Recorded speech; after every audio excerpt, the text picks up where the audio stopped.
This room is quiet now, but during the fall semester of 1993, it was the center for an exciting experiment in collaborative and distance education. During that semester, I taught a course titled Virtual Reality, Telepresence and Beyond.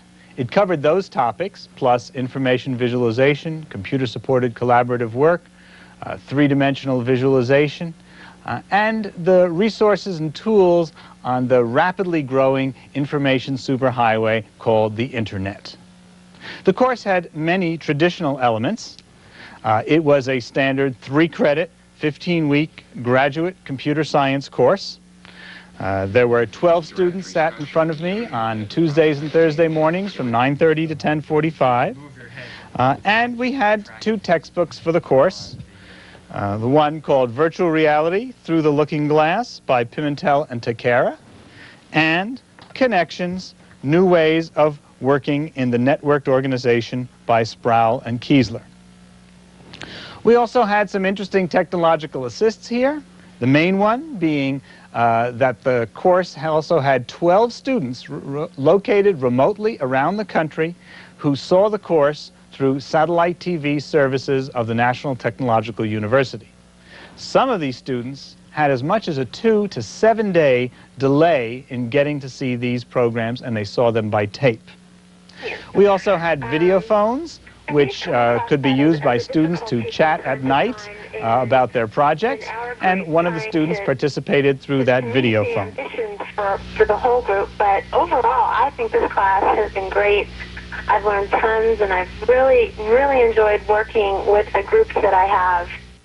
Students could also telephone questions into the classroom, and I asked students to send us a personal video, 1 or 2 minute introduction. So this is me. This is my house here. I've lived here in Colorado Springs for about 11 months now, and really enjoy it. Great place to live. Moved here from upstate New York, and you guys probably saw my listserv update. I had a background in processor development and spent quite a few years in Germany. I take this class through NTU, so I'm one of the time-delayed students. If I seem nervous, it's because I hate cameras, but you guys all had to do this, so now it's my turn. Currently, I work for the Boeing Company. We also had electronic mail and a list server that allowed me and any one of the students to send a message to everyone in the class. Finally, we had the FTP program, which allowed me to put aside a part of the directory on a file server here at the University of Maryland, where I could post projects, assignments, bibliographies, and databases, and the students could then submit their homework and their projects for everyone to browse and for me to review. But it wasn't these technological changes that made the course exciting. What made this course so radically different was my reinterpretation and application of the philosophy of education that I call engagement and construction. I've been developing this over the past 3 years and have refined those techniques as time has gone on. It became more and more clear to me that the old model of my lecturing to the class was not in tune with this rich technological environment and the needs of the 20th or the 21st century. And so more and more I began to lecture less and less, and more I came to emphasize teamwork and collaborative projects in the classroom and outside the classroom. I wanted the students to engage with each other, to construct ambitious projects. Furthermore, that engagement was also to be with people outside the classroom, where they would have impact and connection with others than the professor or the students in the classroom alone. And they were to construct something of value and meaning to people outside the classroom. I've applied this in courses over the past 3 years, and I've had the pleasure that people have told me how they've interpreted and applied this in elementary school, in high schools, in college, in graduate education, and in continuing education courses.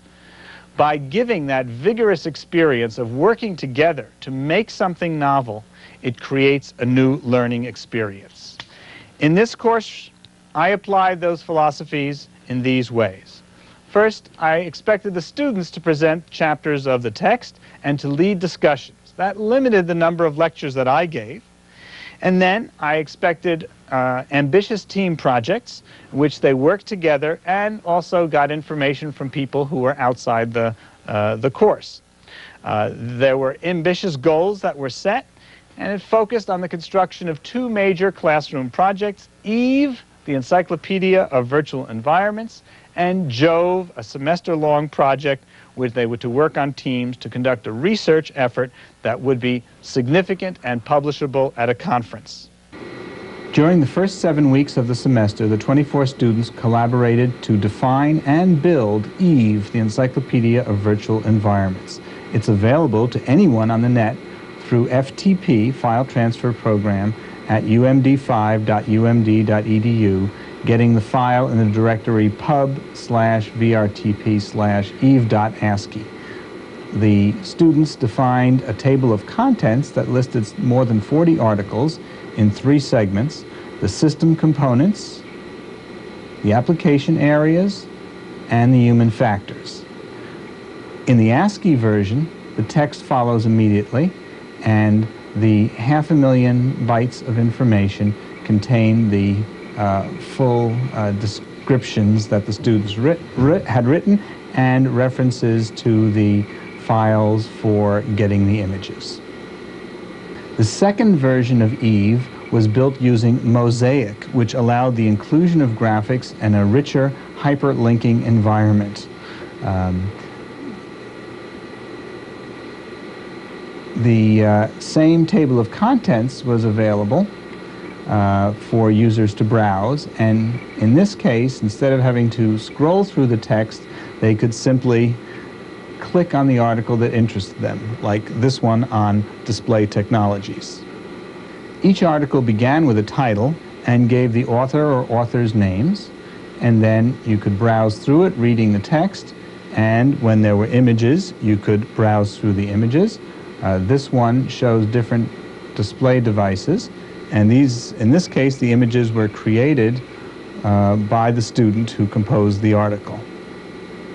We could go back to the table of contents and choose to look at another article, say the one on active information devices.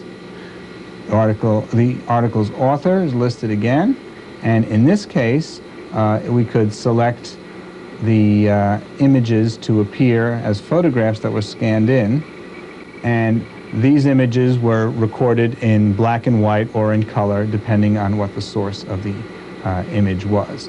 The images could then be moved around, placed on the side, or located wherever the user wished. We could return to the table of contents, browse a little more, and just let me show you one more article, which was one of the application areas on architecture, where the authors contacted colleagues at the University of North Carolina, and they were sent through the internet images that were generated during the research project at North Carolina in the design of their own faculty building called Sitterson Hall, and we have some versions of those images before and after the changes, and these were scanned in as well.